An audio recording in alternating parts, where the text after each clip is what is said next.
afternoon, everyone. Please don't leave for all those who are trying to walk out.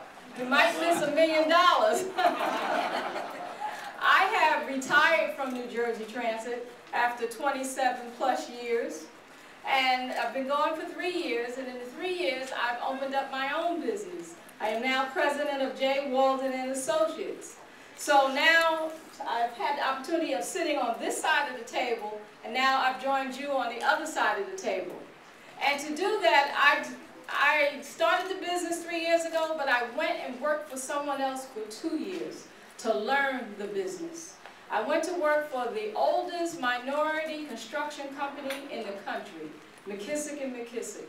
And those 2 years, I learned the ins and outs of how to make a business run and how to sustain a business. And these corporations help you do that. So I'm not going to spend a lot of time. I want to do the introduction because they're very powerful. Starting from my far left, I'd like to introduce Mr. J. Kent Walker. Mr. Walker joined Johnson & Johnson Group of Consumers Companies in 2010 as the Senior Director, Indirect Procurement Americas, where he is responsible for over $2.1 billion in spend throughout the U.S. and Latin America. The Johnson & Johnson Group develops, manufactures, markets, and distributes consumer products that rely on the research strategy equally rooted in technology and consumer insight, in keeping with our vision, bringing science to the art of healthy living. That's Johnson's motto. Prior to joining the J&J Group of Consumer Companies, Mr. Walker was the Director of Strategic Sourcing at Cordis Corporation, another J&J company within the medical device and diagnostic sector.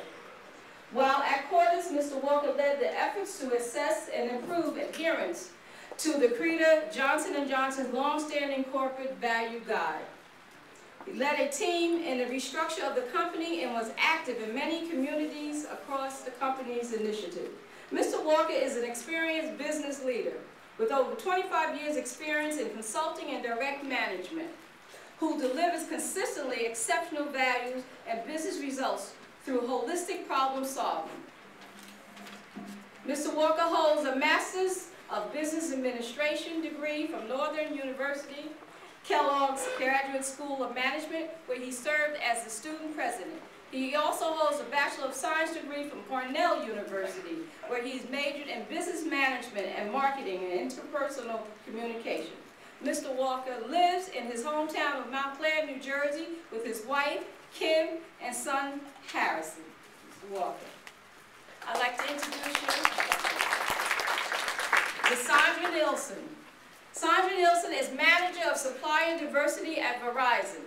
Verizon is a global leader in developing and delivering innovation and communication, information entertainment, and is the nation's largest wireless provider and the premier board brand internet company in the United States with over 190,000 employees and annual operation revenue over $100 billion. Sandra has over 20 years experience with Verizon and has held multiple strategic leadership roles in the area of sourcing, customer service, marketing, and sales. She has joined the supplier diversity arena with vast experience in the sourcing and procurement of network infrastructure and engineering services, data services, global custom business solutions, and government markets. Sandra attended Fairleigh Dickinson University and successfully completed the Walton Business School Executive Leadership Program. She resides in Long Valley, New Jersey, with her husband Robert and son Dalen. I'd like to introduce you a very dear friend of mine, Deborah Wiggins. Deborah is the statewide coordinator in the Office of Supply Diversity and Vendor Development with the University of Medicine and Dentistry of New Jersey. A leader in healthcare industry with over a 25-year commitment to supplier diversity. Ms. Wiggins joined UMDNJ in May 2000 to expand the university's supplier diversity initiative, which includes supplier sourcing, retention, development, and community outreach with a focus on building relationships with suppliers, corporations, and other community partners.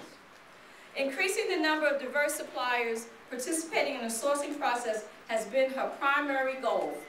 In addition, she participates in a wide range of activities designed to increase awareness, growth, and development of supply diversity, both inside and outside of UMD&J. During her tenure, UMD&J has received several accolades for their efforts to support the diverse businesses. Ms. Wiggins continues to work diligently to promote UMD&J commitments to supply diversity in the tri-state area. She holds a bachelor's degree in sociology from King's University and is the proud parent of a son and daughter. Deborah and her family are members of the New Hope Baptist Church. Deborah, welcome aboard. This morning I have a set of tough questions for them. Since I've sat on that side of the table, I know exactly what to ask. And I would like to ask it of each panel member. And I'll start with you, Mr. Walker. The concept, and this is about corporate commitment and best practices. The concept of corporate diversity is unique to every company. What does this mean to your respective entity? Wow. First of all, hello everyone. And before I get started, how many are either small, minority, women-owned businesses represented in the room? Oh, good. Most. Excellent. Welcome. That concept is actually quite broad. So at J&J, when we're talking about diversity, that could be as wide-ranging as we've got 3 sectors of our business. We have a diverse set of businesses in order to manage our overall long-term growth. It would also apply to our diversity and inclusion efforts with our employee base, where we are actively seeking to enhance our culture by having a more diverse and far more inclusive environment for our employees. And we really do see that as a cornerstone to our future growth. And then ultimately, I think more applicably here, it would also speak to supplier diversity, right? And the fact that, and minor plug, J&J being the first healthcare company to enter the $1 billion roundtable last year with over $1 billion of spend with certified women and minority-owned businesses is just one of the testaments to our focus in that area. So supplier diversity is a major effort for us. It really does have as its cornerstone an effort to ensure that we are building wealth and businesses in the communities that we serve and in which we live, that we are also providing extraordinary value to Johnson & Johnson. I mean, the real effort behind our supplier diversity efforts, while it's important we build wealth and businesses in our community, it is important that we reflect the customers and patients that we serve. We also need to ensure that, frankly, our customer base, our channel base is asking us, what are you doing in this area? We need to make sure that we reflect our customers' values.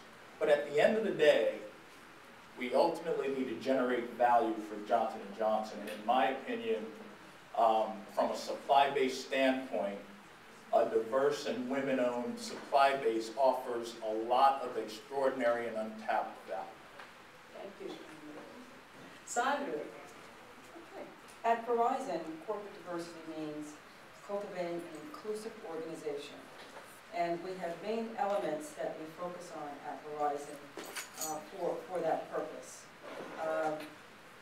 One of the things is having a diverse workforce, an inclusive workplace that has zero tolerance for discrimination, a diverse community partnership within the marketplaces that we serve in terms of providing charitable contributions to further the businesses in those communities, doing business with diverse suppliers, and also providing our diverse customers with the products and services that they need and that fits their lifestyle. So those are our key elements. Thank you. Good morning. I think what I can say about our corporate commitment is that 25 years ago, UMD&J took a stand and developed a supply diversity program because we believe that diverse suppliers would enhance our ability to buy goods and services at a better rate, that we would get better commitment. We wanted to grow businesses within our service areas, within our communities.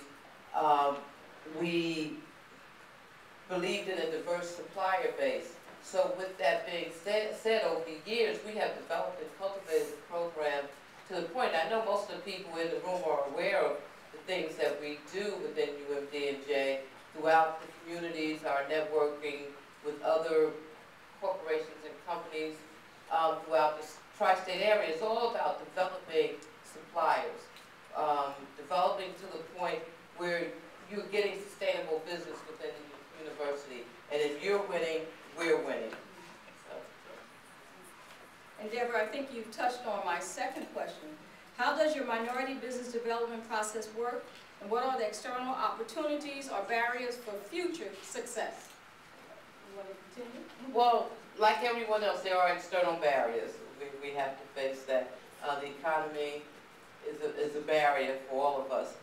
But I think that as we cultivate our suppliers and letting them understand how the process works, once you win, the things that you need to do, how we can assist you in growing your business while you're there, those are the things that are important. It's all about value. You know, how are we going to get the best value from you, and how are you going to get the most from us? So we work diligently with our supply chain, through our supply chain process, to cultivate suppliers once they're inside, to help them to grow to the best of their ability. And in our supply chain, our commitment to diversity starts at the top. Our vice president is an active board member in several key organizations, the USHCC, the MSDC, and WeBank. And we also are an active member of the $1 Billion Roundtable, along with J&J. And so these organizations help Verizon in terms of opening the door for opportunities for us to meet, network, and mentor key suppliers that we think that would add a lot of value into our supply chain. And like most corporations, we do have a supplier diversity team, and this team actively engages with these organizations to participate in their events.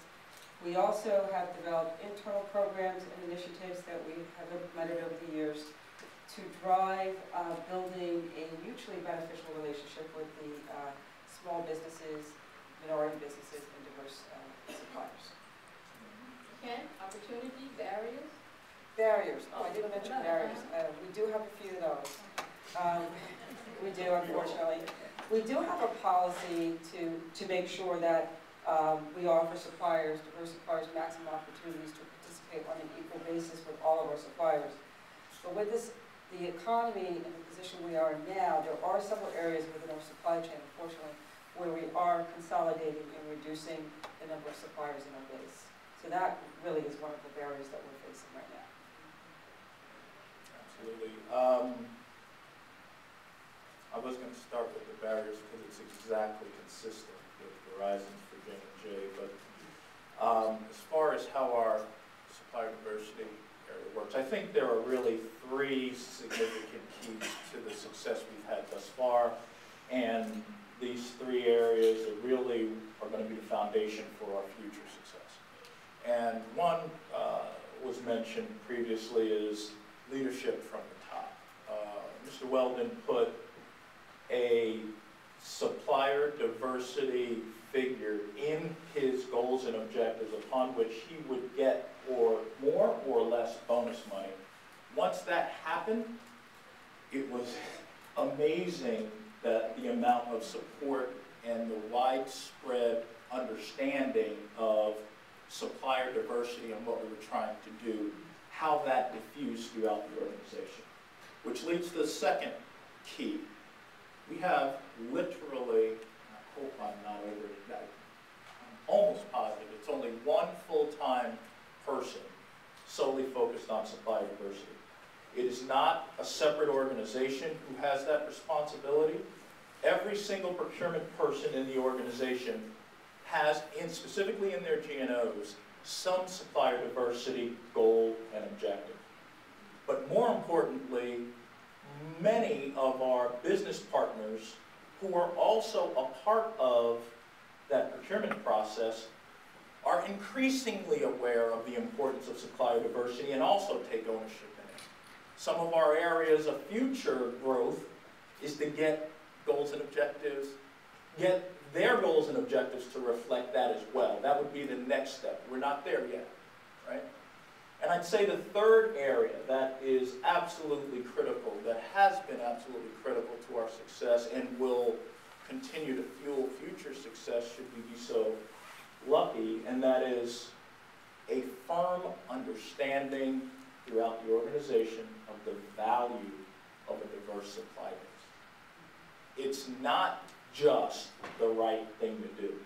It is the right thing to do. It's not just the right thing to do. It actually builds our businesses. And we are in the process of developing stories, both internally and externally, to demonstrate the fact that because of our diverse spend, because of the progress we've made, we've literally enhanced our sales.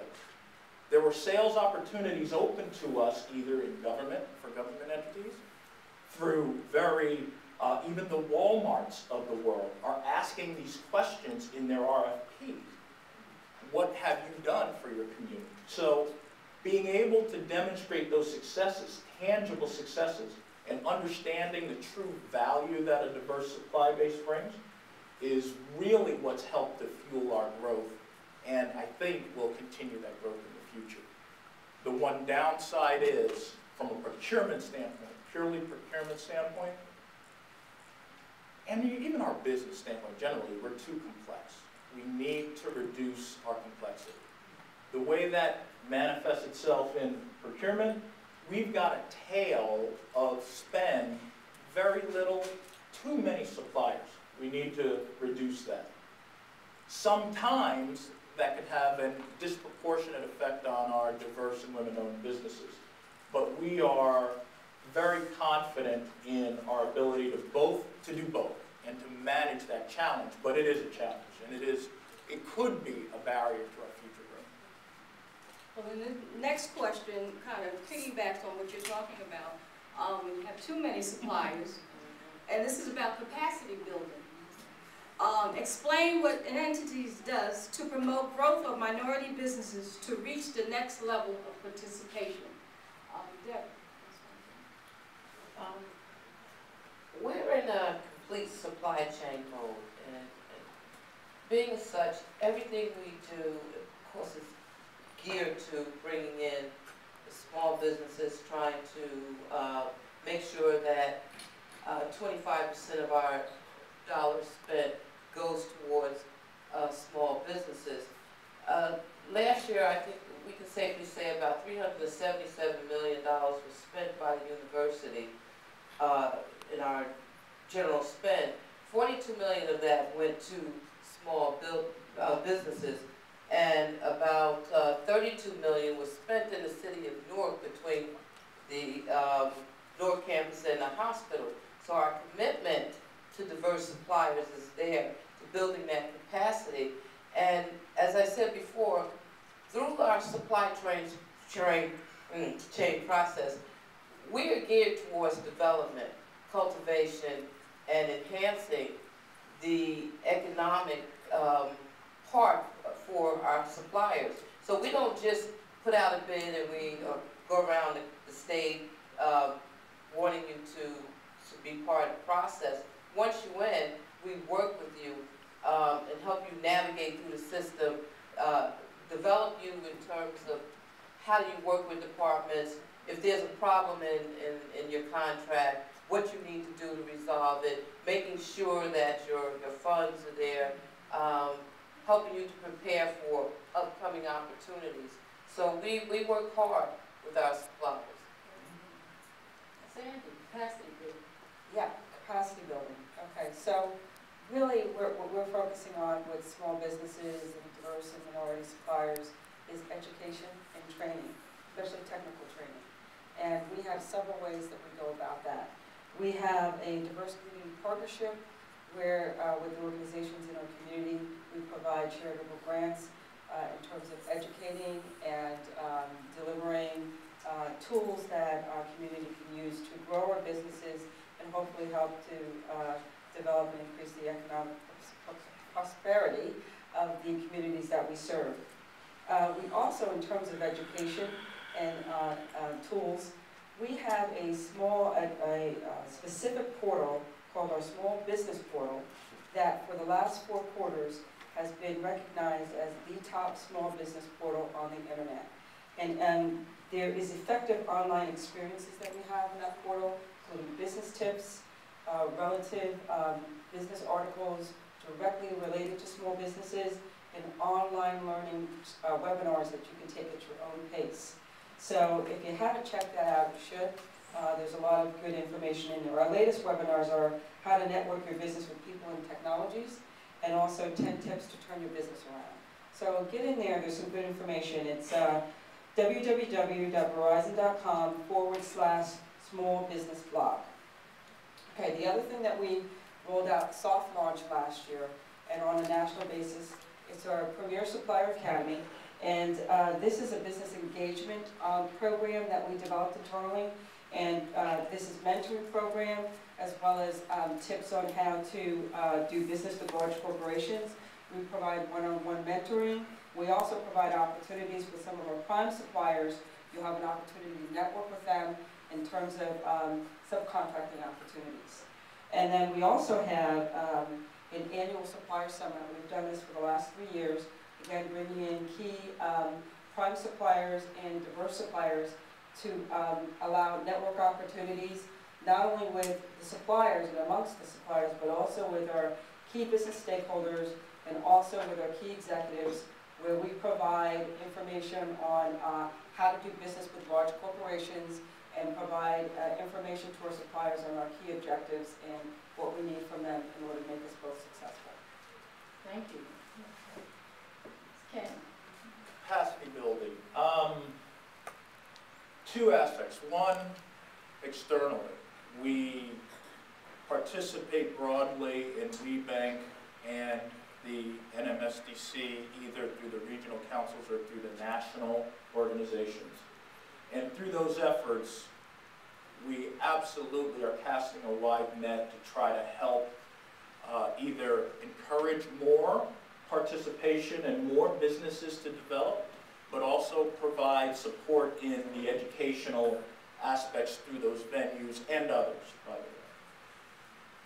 Once you're inside the J&J community, there are a lot of tools that we use to enhance the suppliers that support our businesses.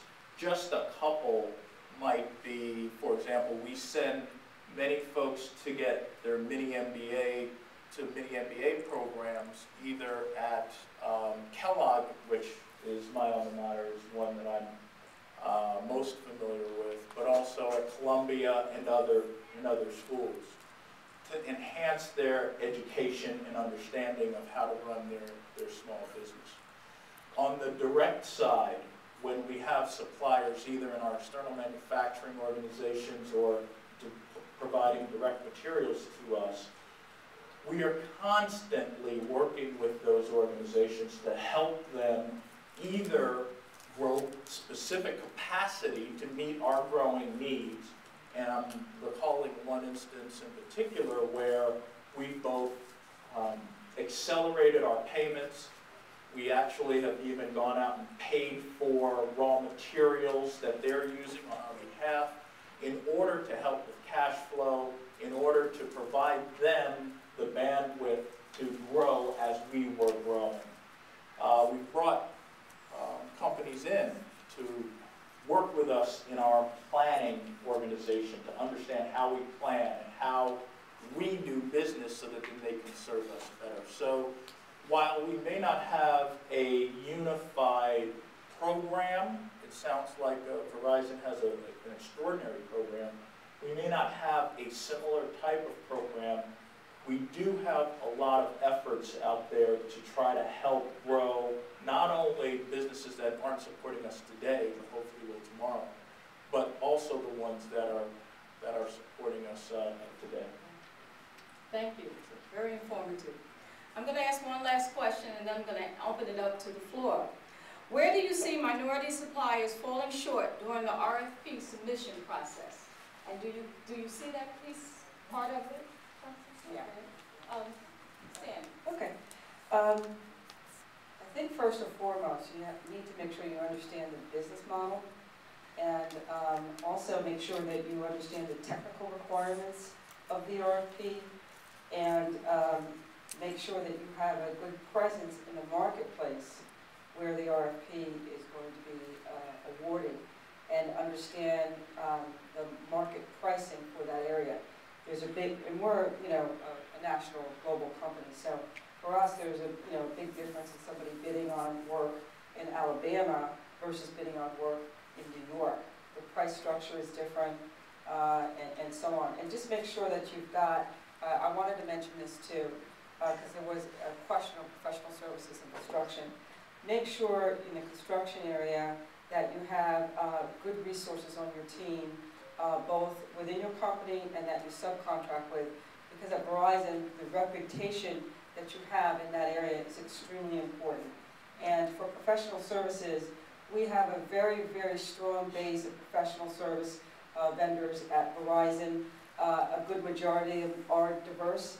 And so if you're in that line of business, make sure that you understand the products and the technology that Verizon has, and look at areas where you find a niche, whether it's through certifications or new offers for software and maintenance that you can do differently than other companies can do.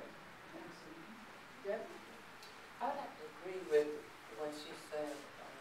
That's a basic problem for us, poor pricing, not understanding our core competencies, not turning the bid in on time, not attending mandatory meetings.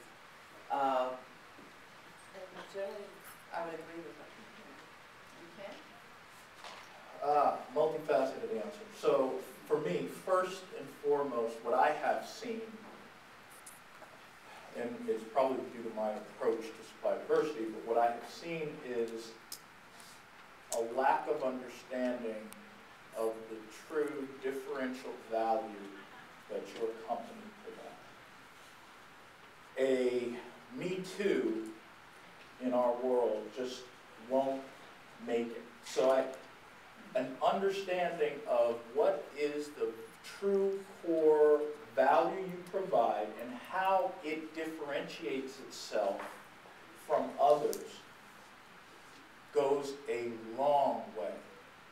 But coupled with that is, if you are receiving an RFP and you are responding to an RFP and you haven't asked for an interview or to talk to anybody or to really get what's behind that RFP, shame on all of us, right? The issue is, for most of the things that I go out for RFP for, I've got a supply base already that's providing it. I have a vendor that's providing that typically, or at least very close to that. They're walking the halls. They're certainly asking us about this RFP and understanding, well, what are your real needs, or what's most important, right? So for you to receive this and not take advantage, and sometimes folks will say no, and they will absolutely don't want that kind of interaction. But get the no. Ask the question first, and if you can work your networks, you know, LinkedIn, everything else, use your networks to understand, do you have a contact already that can provide you with some perspective? Because it may not be all price. RFPs are typically designed to focus. I want to make everything equal so I can get to the price. But the fact of the matter is, I will tell you, I get more of my diverse spend out of companies that have a shorter cycle time, more flexibility, can actually do things faster and outside of the box than my current supply base can. And that's where you're going to have true value. And when things start to go a downturn and we need to get rid of them at the tail of suppliers, etc., you don't cut those things that are adding value to your business. Those things that your business partner recognizes, this is the only way I'm making my numbers is by the use of these suppliers. You don't cut those. So that's my intent when I go out to try to develop and find some diverse supply base, my diverse supply base, is to find that unique value add that you provide. How can I take advantage of that and grow my business with it? It means that you also have less of a chance of getting cut when we do have our downturns as inevitably we do nowadays. I don't know if that... Oh yeah, I think that was very helpful. Thank you, Ken. And I think, on my part, I've been very reluctant to contact anyone that wants an RFPs on the street. They tell you, don't call procurement and don't... Right. So I think... Well, we get to know. That's you know, right. you can ask the question and get Correct. All right, I'd like to open the floor up to any questions for this panel. This is your opportunity. I didn't know you did this. This is scary. And yes, Hi, thank you, panel, for listening to us today and giving us your insight. As a small business owner, it's always helpful to hear what you're thinking, how we can do better, and just support you. On the J&J portion, your RFPs, how do they come out? Also, UMDFJ, how do the RFPs, how do we know what's out there? I mean, other than developing a relationship and engaging with you more. Verizon, I heard about the portal. Thank you. But I want to get an idea of how we can engage going forward, develop a relationship, and get an understanding, other than the website, of what's coming out and the needs that you have. Well, I wouldn't go through the website too quickly. Now, don't get me wrong. I'm not a big proponent of, like that's the saving grace. If you put your information in the website, all of a sudden, you'll be rich. It doesn't work that way, really. But at least you're in the system, and that's important. The real key right now is, for example, at least for me, would be for you and I to talk afterwards. I'm going to ask you precisely what I said before. Can you tell me, send me a note, here's my card, send me a note, what's your unique value contribution, what do you do differently than anyone else? And then it's incumbent upon me to make that at least the right people. I don't want to use the term vet, but that's exactly what they'll do. They'll give you a call, they'll find out what your business has been, what your experiences have been, and that's the beginning of the conversation. That's how you get included in the next RFP. I tell you, I spend a lot of time at conferences, and I've gone through box after box after box of cards, but it's amazing. I might get 10% of the folks that I give cards to will actually respond. And then only half of those will respond with what I asked them to instead of their normal, just what they push out. And I'll be honest with you, that I barely look at. I will respond and say, look, you didn't do as I asked you to, can you do it? And if they still don't, then you're gone. So the idea is really, at least for us, there are others that really have a great systematic approach to doing it. At Johnson & Johnson, it's really about relationships. It's really, even the way we do our business internally. So to the extent that you can get a relationship with someone, it is much better for me inside of J&J to go, hey, so you mind taking a look at this company? That's how for us, I have found that to be a very successful way to get it started. thank you. Is there another question? For UMD&J, our opportunities are listed on our website at www.umdnj.perchweb. That's one way of finding out all of our bid opportunities. Another thing that you should do if you're a small business here in New Jersey is seek out the small business center of the state and get registered as a small business, because if we're doing a set-aside bid, you would have to have that certificate. Also is by contacting me, and we can have some discussions about what you do and what you're looking to provide to UMD&J. Yeah, if I could just mention, it's both. It's not easy. It really is not an easy process. I think it requires a lot of fortitude. But I will say that Verizon does actively engage in using the NMSDC's database, WeBank's database, and CCR, the government small business database. We're in there constantly looking for small businesses. We really do use those databases. It's very difficult, you know, when you're at events and you talk to people and you're trying to build that relationship. It's really hard to see that through, and sometimes it takes a little longer until you see them at the next event and so on. But I will tell you, between the supplier diversity database at Verizon, that small business database with the government where you're classified small business, we are in there at least 10 times a day. Okay, so seriously, it does pay to register. Thank you. Is there another question on the floor?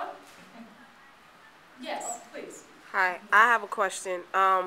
Sir, you were talking about education and many MBA programs that you send some of your employees to, and you stated that you worked for 27 years for New Jersey Transit and then went to work for a company for 2 years to learn the business. Do you recommend or suggest that people who want to be business owners, small business or what have you, is an MBA necessary, or should you just go apprentice, internship, get the experience and do the small business route and build relationships? Or is an MBA a viable degree or a necessary degree? Ken? Absolutely not necessary. But don't get me wrong, I am a big proponent of education. I personally felt it important for me to go get an MBA. Okay. But an MBA isn't for everyone, and formal education isn't for everyone. Right. It really is what is right for you. What are your particular needs in areas of growth that will best help you to have success? And so, for me, personally, it was important to have the stripe of an MBA because I was in corporate, and that was important for a few people. Don't get me wrong, I learned a lot. I absolutely learned a lot, and you will